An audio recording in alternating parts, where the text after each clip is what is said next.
Good morning, everybody, and a really warm welcome to our third day, our second full day of the conference. Hope you had a great evening last night.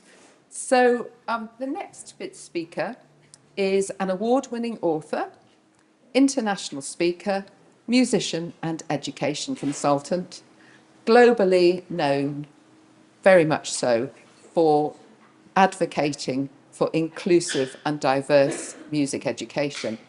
I'm really delighted to be welcoming today Nate Holder. Please give him a round of applause.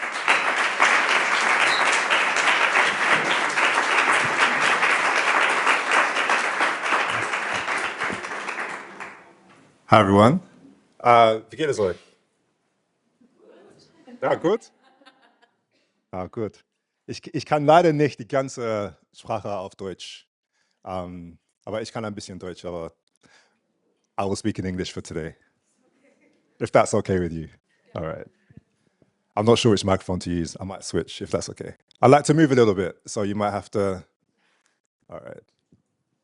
So first of all, just thank you for having me here. I was telling someone earlier, this is really my first time in Wien. Been to a couple of different places in Austria before, but unfortunately, I don't have that much time here today. But hopefully, we'd love to come back and actually experience what Wien has to offer another time. The subject today is, as you can see, music and colonialism. And I just thought it'd be good to say before I start that sometimes with these topics, we can hit on some really, how do I say this? It's a difficult topic to talk about sometimes. So I hope you will give me the grace to broach some things that may be uncomfortable. But I hope, as you see, as we go through this presentation and for the rest of the day, really, sometimes it's important that we ask those difficult questions and we talk about these difficult things, hopefully in a safe space, so that we can talk about them in good faith, knowing that we're all trying to figure something out, if that's okay with everyone. I'm going to need you to kind of give me something back, though. All right. Thank you. All right. It's funny, I talk about decolonialization a lot. And in one of those things, I think it's important that, I don't just stand here and kind of just talk, right? I think it's important that sometimes we're kind of breaking these conventions and just talking to you like I'll talk to anyone else, right? Okay. So, technology. Here we go. So it's just a little bit about me. I've had the privilege of working with some organizations and also just doing some stuff myself, just trying to not just talk about it, but be about it. I don't know if you know that phrase, because I think it's important not just to be standing here and saying, oh, this is what you should do, but also trying to embody the very thing that I'm saying. And I believe that we all should be doing in different ways. So if you want to connect, there's a way to connect with me there. And I'll put that slide up at the end as well, just in case. So I'm going to be talking about a few different things today. And to start with, I want to talk about this thing called the Matthew effect. And this is kind of the thread that's going to run through this whole presentation. So yeah, please pay attention. All right. So to begin with, the Matthew effect. It's taken from the Bible. Don't know if many of you are religious here. Not saying that I am necessarily, but this is where it kind of comes from. The idea comes from Matthew 25, verse 29. So this is not going to be a sermon, by the way, just so you know, okay? But it says, whoever has will be given more and they will have an abundance. Whoever does not have, even what they have will be taken from them.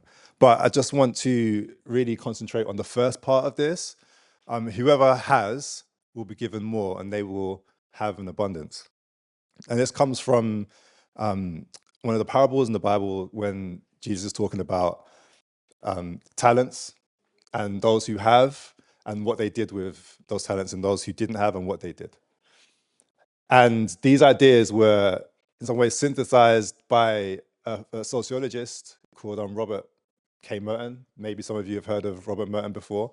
One of the kind of preeminent sociologists, American sociologists.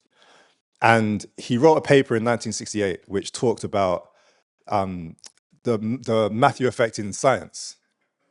And what he was really trying to do there was to try to explain how it is that certain institutions and certain people seem to get more opportunities than others. And he wrote this. This is expressed in the principle of cumulative advantage. It's a really important phrase there, cumulative advantage, that operates in many systems of social stratification to produce the same result. The rich get richer at a rate that makes the poor become relatively poorer. Thus, centers of demonstrated scientific excellence are allocated far larger resources for investigation than centers which have yet to make their mark. In turn, their prestige attracts a disproportionate share of the truly promising graduate students. What he's basically saying here is that the big institutions, because they have the name of the big institutions, let's just say, I'm not trying to point out names specifically, but Cambridge or Oxford or Harvard or Yale, because they have a name, they attract more. And then when they attract more in the way of maybe funding or whatever it is, they attract, the quote unquote better students. And those students go on to do different things. And then those students attract more. And so that keeps happening. That cumulative advantage keeps happening. To kind of illustrate that further, using Beyonce as an example, like if I walked into any shop and Beyonce walked into any shop, right, who'd be more likely to get something for free? It'd be her, even though I need it way more than she does, right? But it would be her. Again, that cumulative advantage of someone who already has a lot getting things because they already have a lot in many ways. Even to the point where her children, not by anything that they've necessarily done themselves, but by virtue of the fact that they come from her, are probably in a better position to get more things for free than me, or any of you, or maybe all of us combined, to be fair. Are you with me? Am I making sense so far? All right, so I just check. All right. So this is the image I want you to kind of have in your mind today, is this image of like a snowball, right? How small things, small advantages, small ideas over time can become bigger and bigger and bigger and bigger. And so big to the point that maybe even generations later, we're still trying to struggle to grapple with them. Are you with me?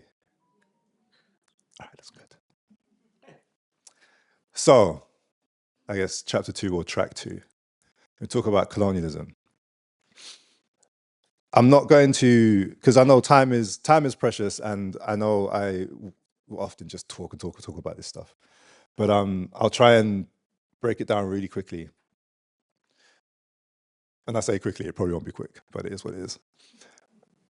The idea of colonialism is really interesting because when we look into history, we start to see how many different things kind of came together over a long period of time to give us, in some sense, the world that we have today. And I remember talking to different people and watching different things online, reading different things, and I think some of the pushback to some of these conversations often comes from the idea of, well, slavery happened way before, so why are you concentrating on this, right?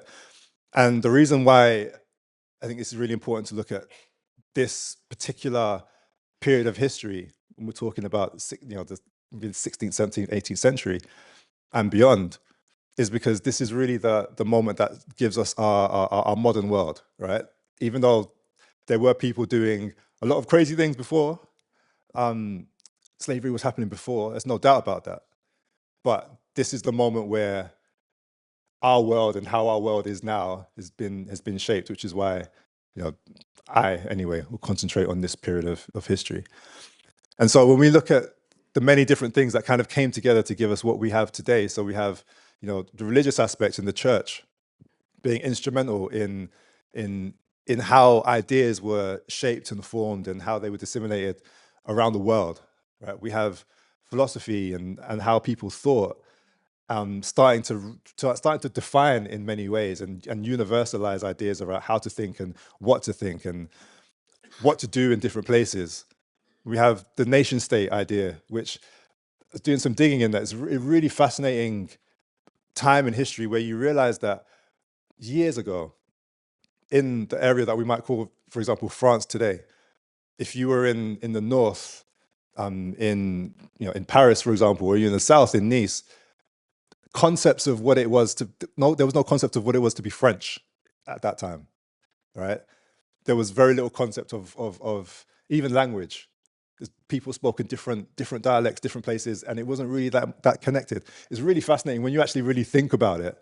Over time, people decided to say, well, actually, how can we bring this all together to create this identity, what it is to be French? And I think as over time, we see it even now, the ideas of what it is to be English, and who gets to be English, who doesn't get to be English, what you have to do in order to kind of put on that jacket of Englishness or Frenchness or Germanness or Spanishness or Argentinianness or wherever you come from, whatever country you come from, what it is to be that. These are all constructs. And we also think about industrialization. And again, the idea that, right now we can have, whether it's shoes or food, that's exactly the same from different places around the world. But, you think about a few hundred years ago, that was not the case at all.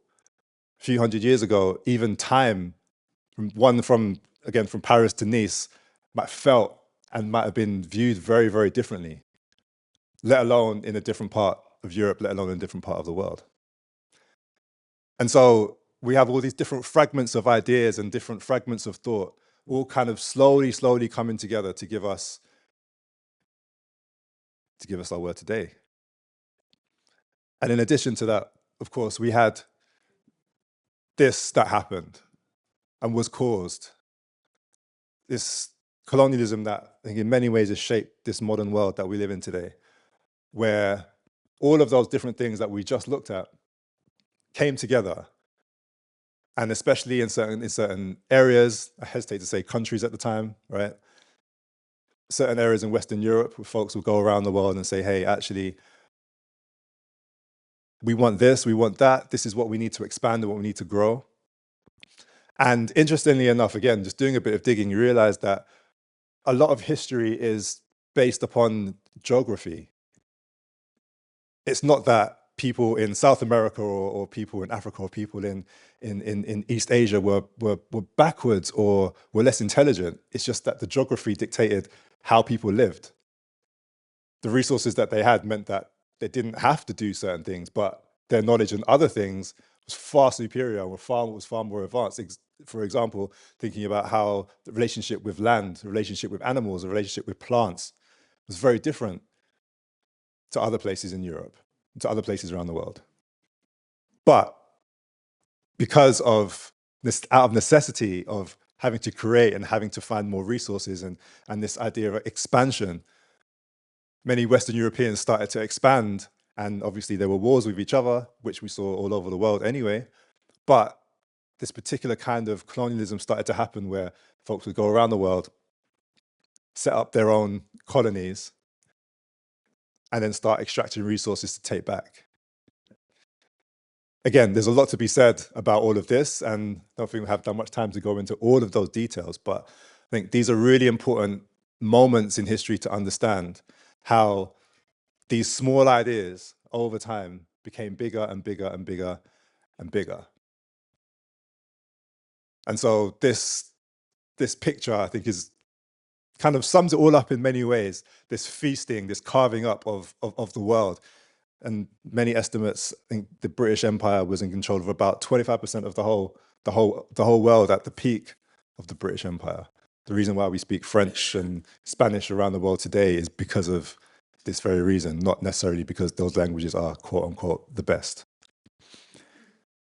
And what a lot of people don't often realize is that with this came, and again, just focus on the music now, with this came attitudes towards music.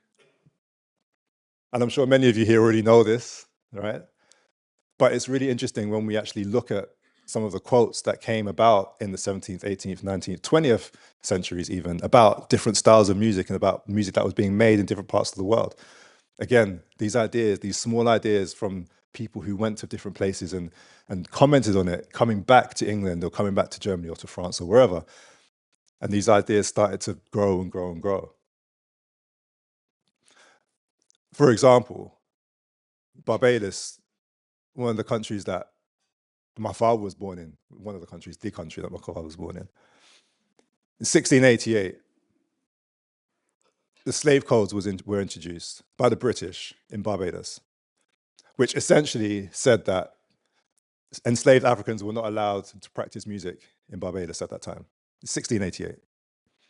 What many people don't realize actually about Barbados, about other Caribbean countries, is that these countries were in many ways formed a blueprint for the chattel slavery that we saw in the US with the sugarcane and with other materials that were used and were taken back to England, for example, to create huge companies like Tate & Lyle, right, and other companies that still exist today.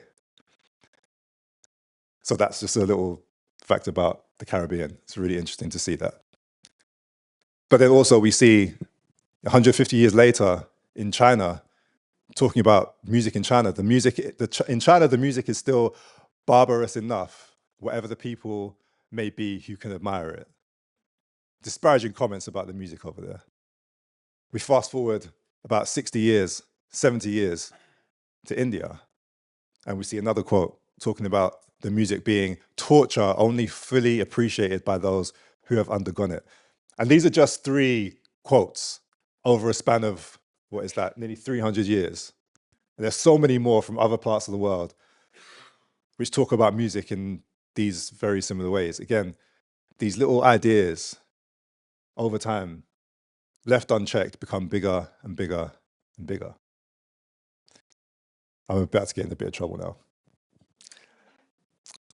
One of the interesting things about this, and it's been great to actually work with these organizations who recognize this and are trying to do things in different ways.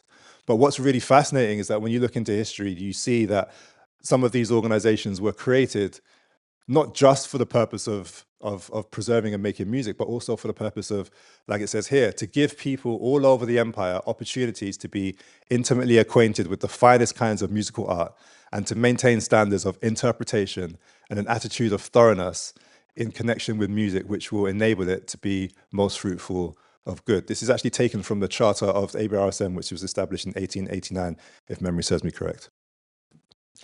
And so embedded into some of these big institutions are these ideas of empire, are these ideas of soft power, are these ideas of the finest kinds of musical art, are these ideas of this music is to be most fruitful of good, right? Are you with me so far? And again, that's not to say that these organizations are inherently bad, but it is to understand the origins of them.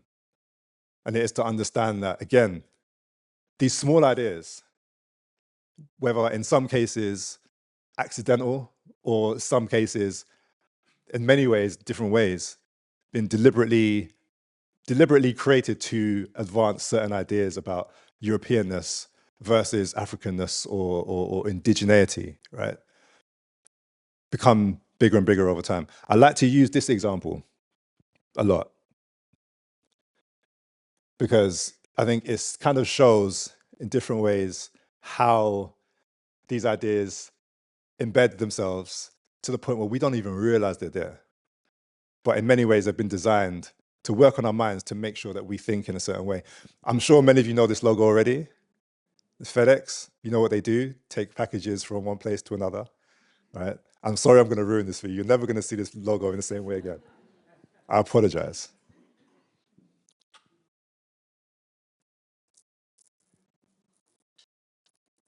It's a small thing.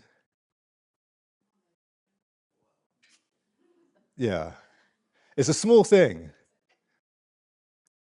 But our brains see it. Our brains understand it.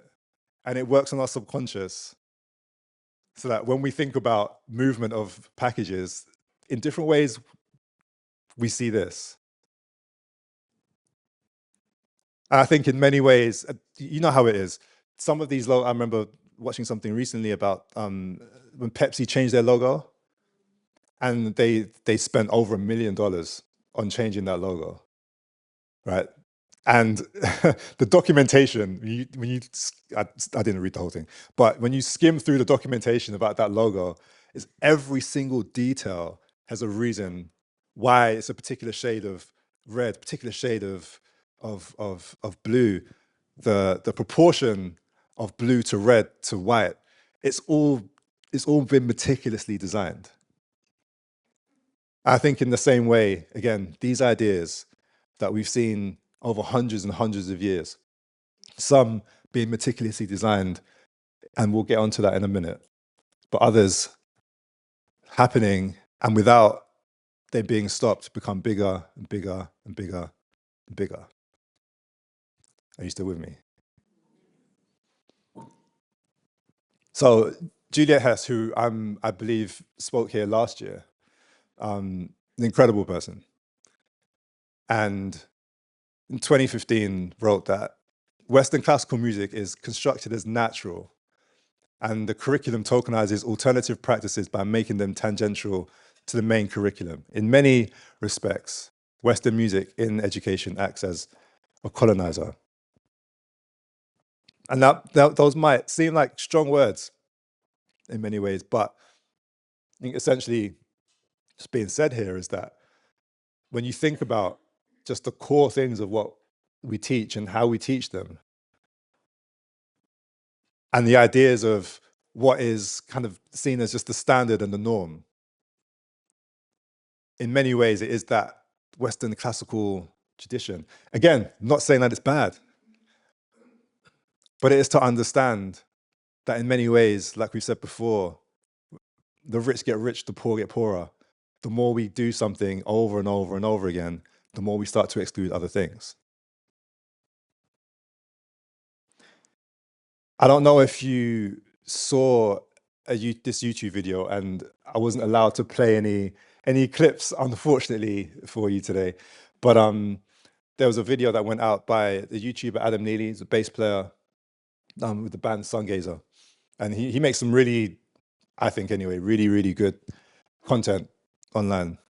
And one of his probably biggest videos he made, it's a few years ago, called White Supremacy and Music Theory. I encourage you all to check it out. It's a really fascinating watch. And in that, he does something I think which is really important. And he starts to, like other people, starts to name the thing that we do that we in some ways assume to be just normal. And we start to pick at, when we start to pick at certain words and certain phrases and certain ideas, we start to see actually what are we doing here? So for example, he uses this, and this is a screen grab straight from his video. Music theory. And this is a title of a book, Building AP Music Theory Skills from the Ground Up. And what he says in this video is essentially, when we use the word music theory, the phrase music theory, what we're not talking about is, we're not talking about music theory, music theories, right? Because I think we all know there's more than one way to think about music. But using that phrase music theory, just like Juliet Hess wrote, kind of implies that there's this one way of thinking about music theory. And what he does, it essentially expands this and says, hey, actually, maybe what we're doing, maybe what we're actually teaching is the harmonic style of 18th century European musicians. And if we were to do that and to expand that out and think about, well, actually, what are we teaching here? Are we teaching music theory, or is it simply the ideas of a certain group of people at a certain point in history from a certain place in time? And I guess one of the questions, there are many questions, but one of the questions I have for you all is, well, what would a book or a syllabus or a course look like if we were to think about the harmonic style of 19th century European musicians? What would it look like if we were to study, I don't know, let's think, the rhythmic style of 20th century hip hop, all right? What would it mean if we just totally changed all of these words to reflect different ways of thinking and being and playing and experiencing music? What would that be like? And in a way, I think Nicholas Cook, in a really fascinating book, writes that we have inherited from the past a way of thinking about music that cannot do justice to the diversity of cannot do justice to the diversity of practices and experiences which that small word music signifies in today's world. Again, it's a really fascinating book. A very small introduction to music, it's called. And so part of my work and part of the work of so many other people is to really just examine this thing and think, well, in what ways do we use those phrases like music theory or other phrases, and what do they actually mean? When we sit down and just be critical about these phrases and these words, what do they actually mean? And why do we do certain things in the way that we do them, right? So thinking about the languages that we use in music that we kind of mandate and are speaking more in our British context, but maybe there's a lot of similarities in other contexts, right? Just the languages that we use, and the Italian as like the kind of the main language. That's not to say it's bad to use it. It's just to understand, well, why is this mandated in that way? So that for some kids, not being able to use those words or understand those words prohibits them from further study and from further inquiry into music, right? Thinking about tuning and listening to something really fascinating recently about A being 440 and how that came about. And there's a lot of discussion around that. Sometimes, some sources might say that it came about as a result of American hegemony and capitalism in there too. Really trying to understand why is it that 440 was established and when it was established and who established it, who was leading the charge for that, knowing that before that period of time, people were using different tunings in different places around the world, but it became standardized. World music, the idea of what world music is.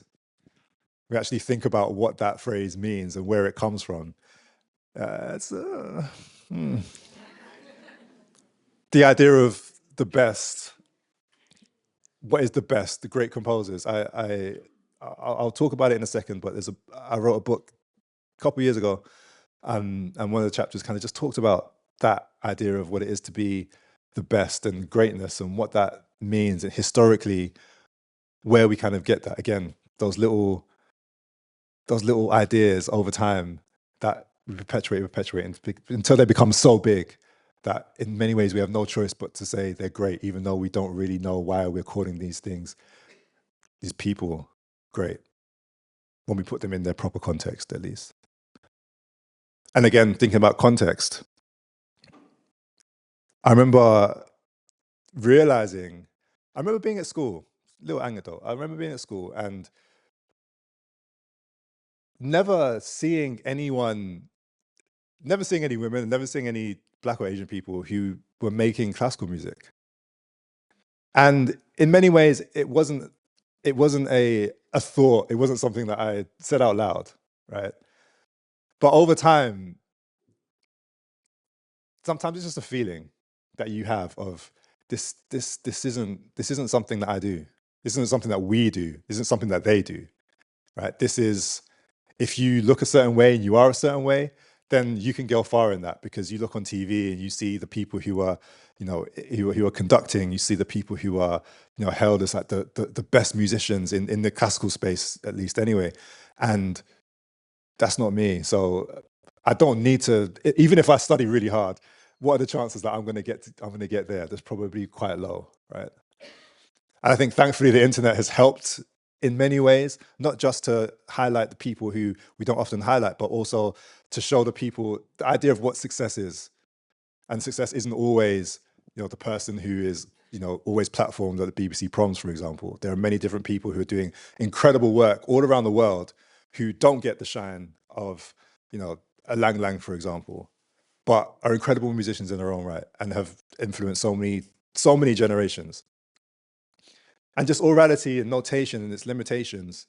Myself and many others growing up in a tradition of learning by ear and understanding that very rarely the idea of what it is to have oral training in school and for exams is very, very different to the idea of what it was to sit and to listen and try and figure something out and to get it wrong and to go again and to go again and to go again. Have someone, just showing you, no, this is what this is, and then learning songs and just that whole, what I would like to call church pedagogy, is something that maybe one day I'll have some time to actually dive into a little bit more. But again, another fascinating way that many people around the world, not just in church, but many people around the world learn and think to ourselves, well, in what ways can we learn from others?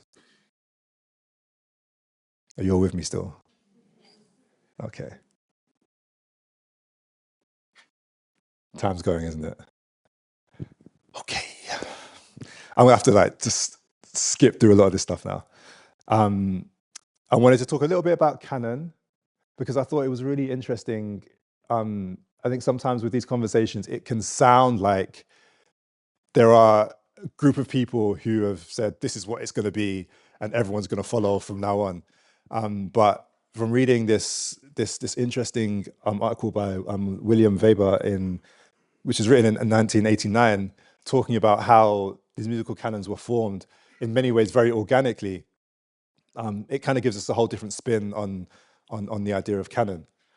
And again, just in the interest of time, I'm just going to skip through a couple of bits about some of what was happening in the 17th century in England, in that period of history where there was no king or queen, during the English Civil War, where a mandate went out, I believe in 1644, that said, organs were supposed to be demolished and there was to be no religious music. It was a really wild time in English history.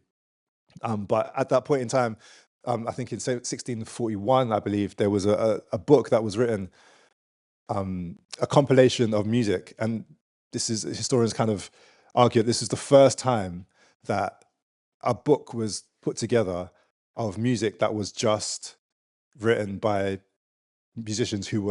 composers who were dead. Whereas before that time, there was a tradition of playing new music, playing music of composers who were alive, instead of really trying to preserve music that was happening before. Again, it's a whole conversation for another time. Interesting, Handel's death in 1759 in many ways marked the biggest kind of public mourning of a musician, in England especially anyway. Which again is a really fascinating thing to see how over time musicians weren't just these people who created music, especially in churches, were employed to do that, and that was their jobs. Yes, that was what Handel did, but at the same time, being celebrated after his death and being buried at Westminster Abbey, and having memorial concerts as well, like after 25 years of his passing and so on, is a significant change in how people started to see musicians and treat their music after they passed away.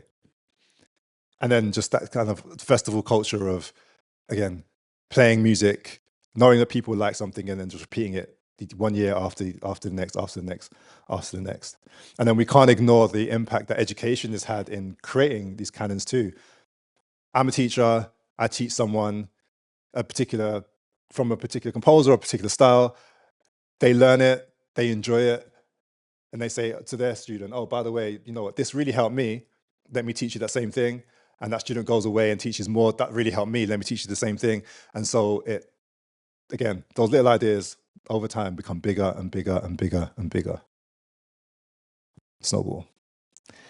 Skipping through a lot of this stuff now. So in this book that I just wrote this really, it just says this. One of the ways in which white supremacy manifests is through the idea that the output of certain people represents the best that humanity has to offer. This is usually meant that the literature, music, art, philosophies, and technology created or appropriated by white, cis, hetero European men have been held up as the universal standard. However, to explicitly say this would be openly racist and misogynist. Instead, what we see are these ideas quietly embedded within music education, protected under the guise of being the best. And what's interesting is, when we kind of break all of these things down, we start to ask ourselves so many different questions around, well, actually, who gets to become a music teacher? Who gets to tell their own stories? Who gets to speak about injustice? Who gets to celebrate culture? Who gets to be visible? Who gets to receive funding? And even who decides who gets published. Doing a little bit of digging, and it's interesting and scary at the same time to know that there's been more written about Beethoven than Hildegard von Bingen, Amy Beach, Fanny Mendelssohn, Ethel Smythe, all these women combined. And I'm pretty sure that if you replaced Beethoven with Bach or Haydn or Handel, it would still be exactly the same. And I'm pretty sure if you added a few more women in there, it'd still be exactly the same. Right, I've literally got about 10 minutes left and I'm only on track number 4. Okay, we're gonna skip through. So unfortunately, I wanted to play a little bit of this performance as we're talking about resistance, because I believe that music education can learn so much from, I don't know why this has happened in many ways, but it's almost like music education exists outside of society in some ways. And I think it's important that we realize that music education is part of society, and the issues that we have in society are the same issues that we have in music education. In many ways worse, I would say. But when we see examples of Bad Bunny performing at the Super Bowl, we see these ideas of resistance, and we see, I think, in many ways, a blueprint of how we can resist some of these ideas through music. And that's an important thing, through music, not just some of the pushback that I've seen about talking about these different ideas being, well, that's not about the music.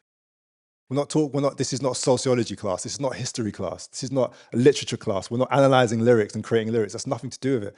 But I think we see in these examples about how that's possible, how the visual arts are very, very important to music. There's again, another great video by Polyphonic. It's about a 4-hour-long video on the history of the music video that I sat down and watched, which was great. I encourage you all to watch it. But it essentially chronicles the idea of how important music videos became and the role of MTV and all of that. It's fascinating. But again, visuals became and have become such an important part of music that it's very difficult in many ways to separate the two, I think, these days.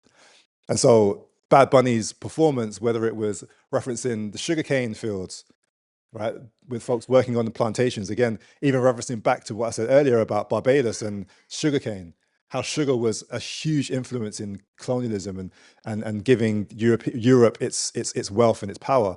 The hurricane that affected Puerto Rico you referenced, and the flag, the light blue, which is a symbol of Puerto Rico before American colonization, and even just the coconuts, again, thinking about it's the same thing that happens in Barbados, in Jamaica, and many different places around the Caribbean. It's the coconut stand on the side of the road. And all of these different things, even the wearing the white, reflecting the heat of the Caribbean, all of these different symbols and symbolism Bad Bunny put into his performance was showing, especially young Puerto Rican people, old and young, just the nostalgia of this is Puerto Rico. The whole performance being in Spanish was a whole, that got a lot of people angry. I'm sure the president, tweeted about it, or Truth, or whatever it is that he does these days. And then there was a whole separate, I don't know if you saw, a whole separate performance, a whole separate Super Bowl performance in resistance to this resistance, right? Which anyway, again, moving on. An amazing scene from the movie Sinners. I don't know if you've seen the movie Sinners, but this powerful, emotive scene that words don't do it justice, to be honest with you. But I just want to highlight a few people who do amazing work. Again, I've literally got like 5 minutes now, so I'm just skating through. But whether it's books written, it's Samantha Egger, who is not only an incredible researcher, but a pianist who's playing the music of people such as Florence Price. We have Sarah here, who runs F-Flat Books, giving authors a platform who wouldn't ordinarily get published and get their work platformed.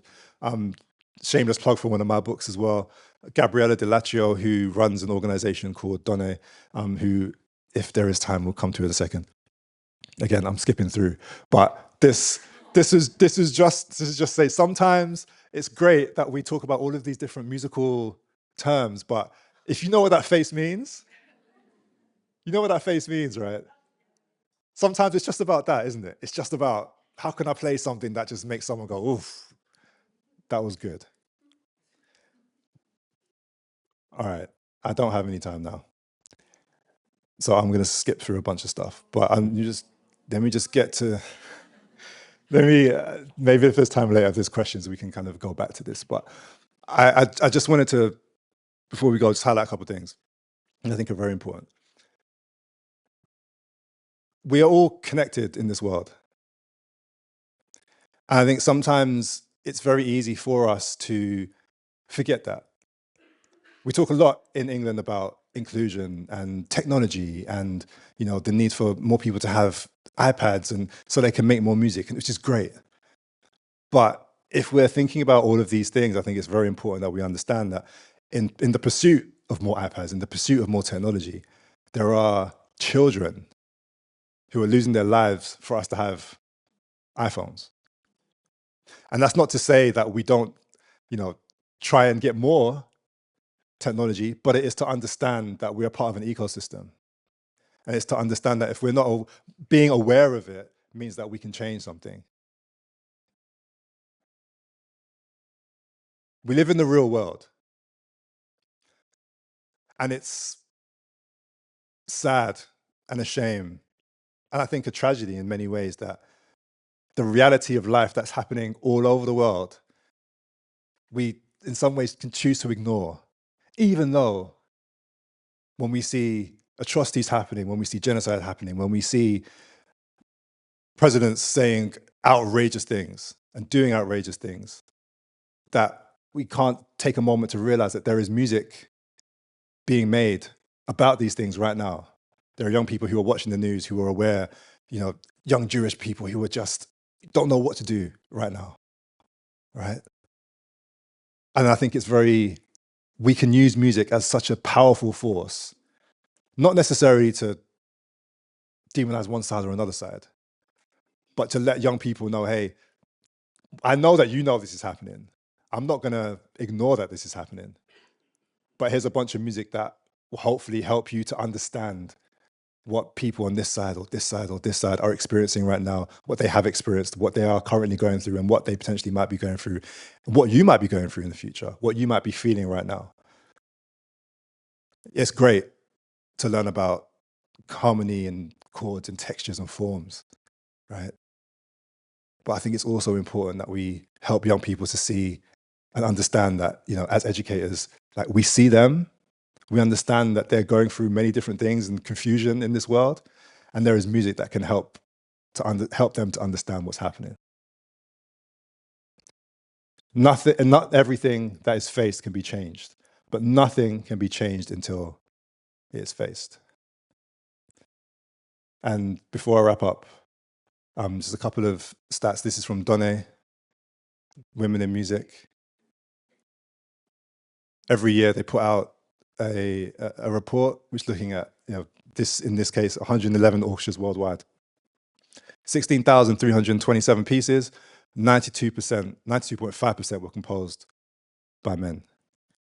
And these are the works included in the whole season, 2023, 2024. I'm sure their report, 2024, 2025 will come out at some point this year, which we'll see what the statistics say about that. And even in that, when we dig into race and ethnicity,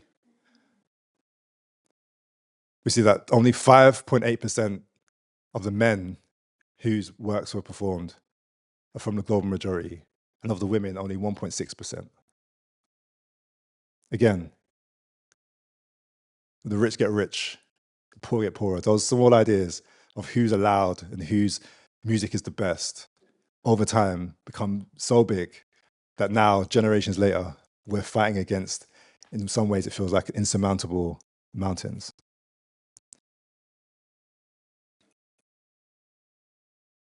Last thing I want to say. This is Harriet Zuckerman.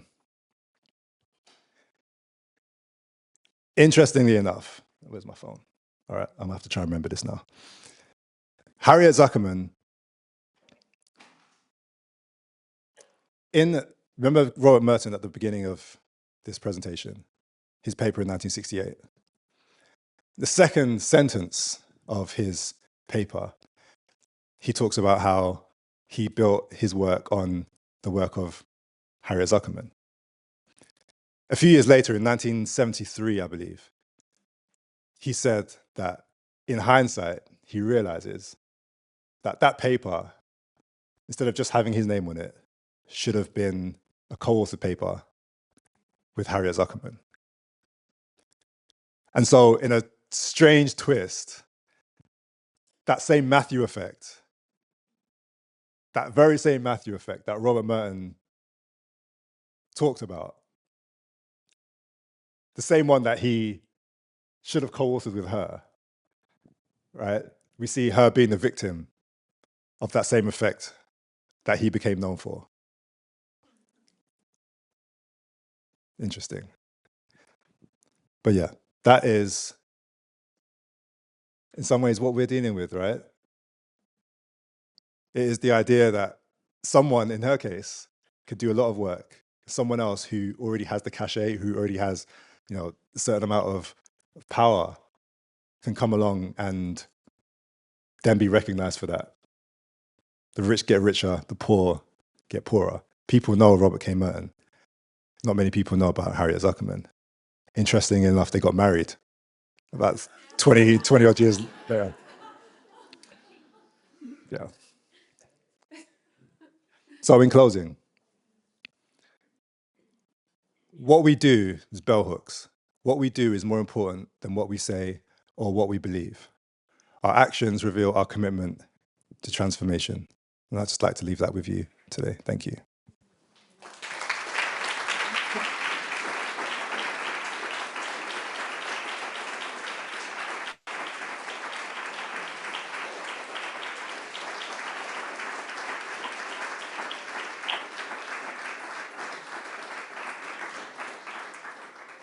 Okay, thank you very much.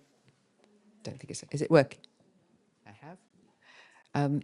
Okay, so we're into the next section now, where you have a little bit of time to talk about what you've just heard. And as in yesterday, we'll feed back a few questions to Nate a little bit later. So we're slightly later, but let's say 2 minutes after quarter, so 47, we will be joining together. So people who are conveners in the other rooms, could you make sure that that'll give you 2 minutes? Maybe by quarter two, you've collected one or two questions from the people that you're with in the room. So, okay. Are the other groups ready? Yeah, we'd really like to start. Okay, thumbs up there, that's great. Perhaps we can start with, we'll do this in order. Number two, just one question from each to start with. 2, 3, 4, and then 1. And then hopefully we have time to go round again. So. Yes, hello from the Clara Schumann Saal. And we have one question here. Only one? All right. All right. Thank you for your presentation. Time is limited, so it was a pity that you had to skip some things at the end. But we were curious, what would be your recommendations for first steps for change? Because acknowledgement is, of course, first step. But after that, do you have some concrete advices? Can you hear me? Yeah. Okay. Okay. Ooh. This is. Okay. There we go. Okay. I'm sorry. Concrete first steps. I think. Well, gosh, there's so much.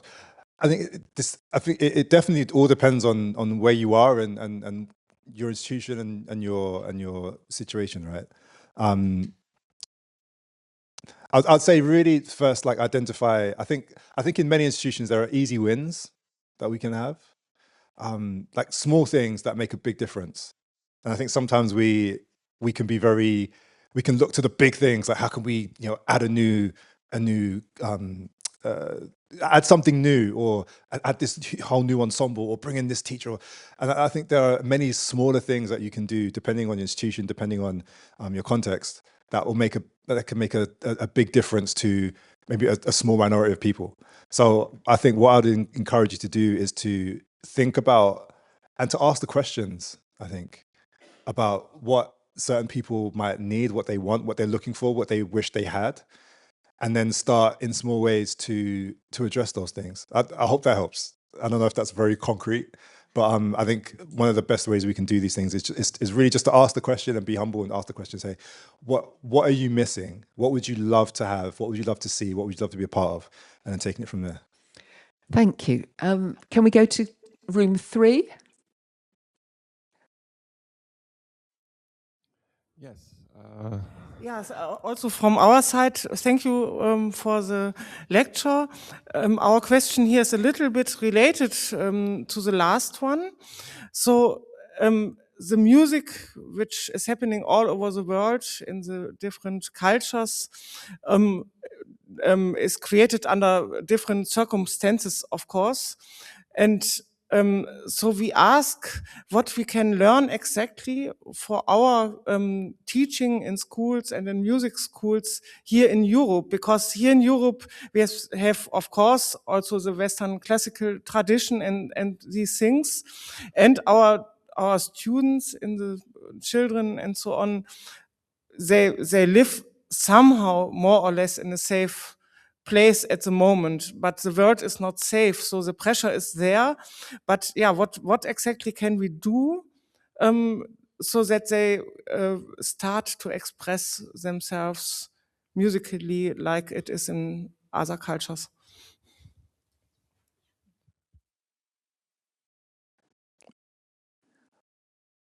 I think one of the things we can do is lead by example. I think sometimes we have to put ourselves into those uncomfortable positions to show people that it's okay to express themselves. So, you know, for example, if you're asking someone to create a piece of music in whatever style, there's someone who I follow a lot, Ethan Hine, who often he talks about when he'll teach, but he won't just say to his students, all right, just you go and do it. He'll do it as well and present it alongside them in a way just to show, hey, like maybe he's not the best at it, but he's trying. And so he leads by example by saying, hey, I'm going to do this. You're going to hear me sing. It's not great. I hope he'll forgive me for saying that. But yeah, he'll go and do it. And I think that's maybe one of the things that we can do is just to put ourselves in those positions and think, well, you know, we were all students once, and we all know how it felt when we were told to like compose something or just be expressive. It's like that. It's like if you've got experience teaching like young children, right? What do you do when you teach young children? It's all about movement, isn't it? A lot of the time we do a lot of movement. It's just like high, it's low, it's all of this stuff. And then over time, what happens? By the time, you know, kids are like 12, 13, music classes, you sit down and you're sitting at a keyboard. And then when it comes time to perform, it's like, oh, be expressive. It's like, but you've like, I've been sitting down for the last 10 years. Like literally, right? So I think in that way, it's if we understand that and understand that it can't just tell people, oh, just be. It's like I said to you right now. Let's get up and dance. It probably be like, I'm not ready for that right now. But if I started to do something, maybe you start to feel like, okay, he's doing it, so I can do it. And then you look to the person next to you and they're doing it, so okay, I can do it. And I think maybe in that way, it's just us leading by example, trying something and saying, I'm expressing myself. I'm crying in front of you. That doesn't take away from me as a teacher. I'm just showing you my humanity. I'll cry in front of you. I'll express myself, and hopefully that gives you permission to do the same. Thank you. So on to 4.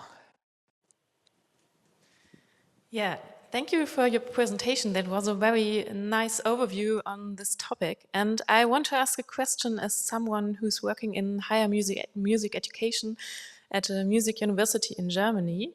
And I think some people will see it also as me that music universities in Germany are quite conservative institutions. And I think many people who are here will agree that we have to change something and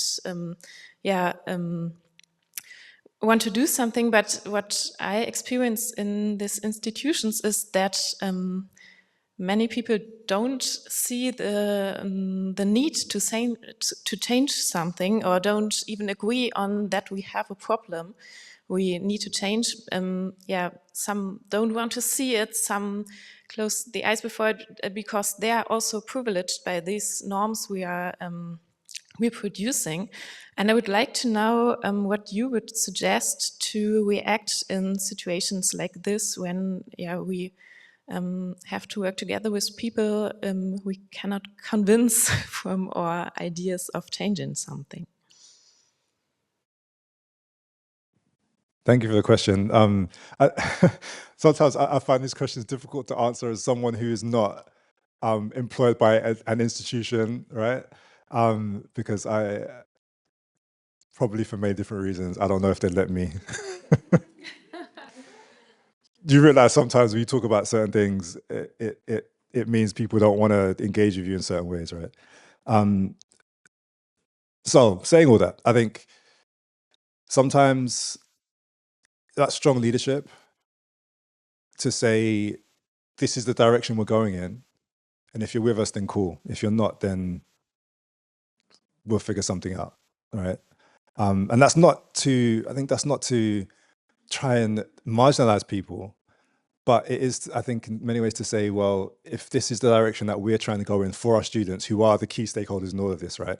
If it is about them, then this is our plan, coming up with a good solid plan of what's going to happen, how it's going to happen, how pedagogy needs to change, how accountability needs to change, all of these things. And then just being very clear about, the direction we're going in, taking cues from, I'm into football, so I unfortunately follow Manchester United, and it's been a rough, it's been rough for the last 10 years at least now. I think part of the problems, just a lack of leadership, I think, had at the club. Sorry, talking about football. But I do think it is that lack of leadership, lack of direction, lack of, sometimes too many voices, having too much to say, and just not being connected enough to say, well, this is the direction we're going in. We might make mistakes along the way, but we need to stay focused on what we're trying to achieve and build a culture of what we're trying to do and be clear about it so everyone knows, if you step into the building, this is what we're about. So I think there's probably a lot of work to do in just finding the right people who want to do certain things, who are aligned, even if they're not aligned 100%, but aligned enough to start making changes and moving forward. Because ultimately, I think we're not going to say we're going to convince everybody to want to do the same thing at the same time. And I think this is where it's important to have, institutions who are great at doing different things. It's great to have institutions who are just focused on classical music. That's great. That's really good, I think. It's also good to have institutions that are like, yeah, we do that, but we also do this and we also do that. And so I think with all of this, it's important to say it's not. I'm not standing here saying, if you focus on classical music, then you should change it all. It's to say, well, we need to have a plurality of different approaches, which might mean that in Leipzig, it's one thing. It might mean in Vienna, it's something slightly different. It might mean in Stuttgart, it's something slightly different. You know what I mean? But it's just, can we have a plurality so that students have more of an option to choose? I want to go and study here. I want to study here. I want to study here because I know this is the direction that we're going in here and here and here and here and here. Rather than, in some ways, trying to recolonize, if that makes sense. Yeah. It's not about just trying to get rid of the old ways. It's about introducing the new ways alongside those. So there's a bit more of a balance. Yeah. Thank you. We're Thanks for the now question. back into number one, and I'll hand over. Hi, Nida. Fantastic presentation. Thank you very much indeed. It was really just a question, and looking at it from the absolute practicalities of, and I come from this kind of school teaching background, so that's where it's really, my question is really focused. And there's just A danger, I think, around, and what your thoughts are, a danger around the percentage model of white males and you know, marginalised groups. And I think there's a real issue there about the lack of representation. But from a teaching educative point of view, I just wonder about your thoughts about how important it is that young people learn about how we came to end up where we end up, as opposed to what can become a tokenistic approach of simply, let's have some more music by black composers, by women composers, that kind of thing. It's just your thoughts around that. Yeah, I think both are important. Obviously, kind of age appropriate, right? I think we can have those with you know, with 10-year-olds, different conversation to 15-year-olds to 5-year-olds. So there's that. I think, yeah, trying to answer your question properly.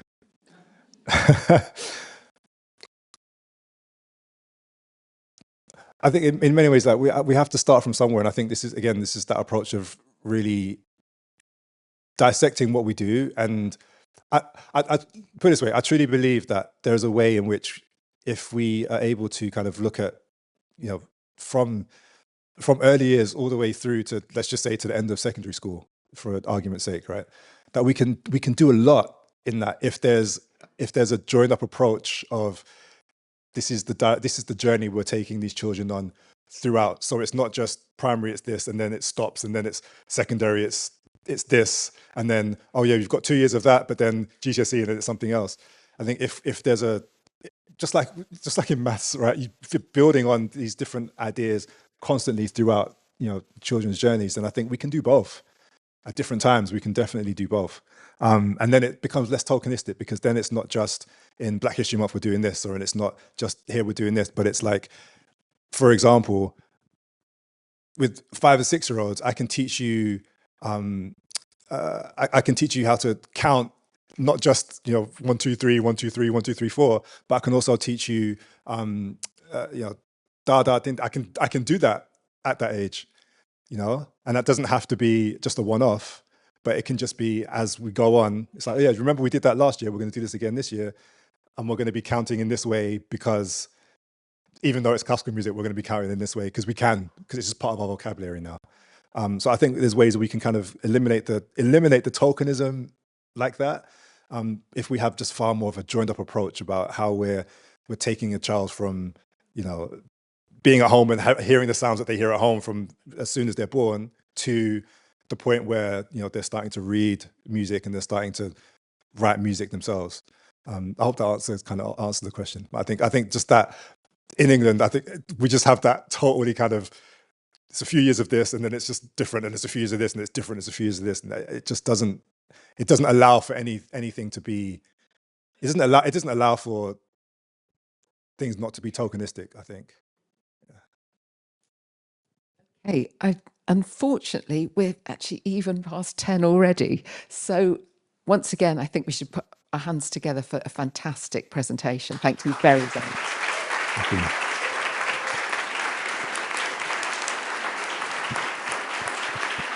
Thank you so much.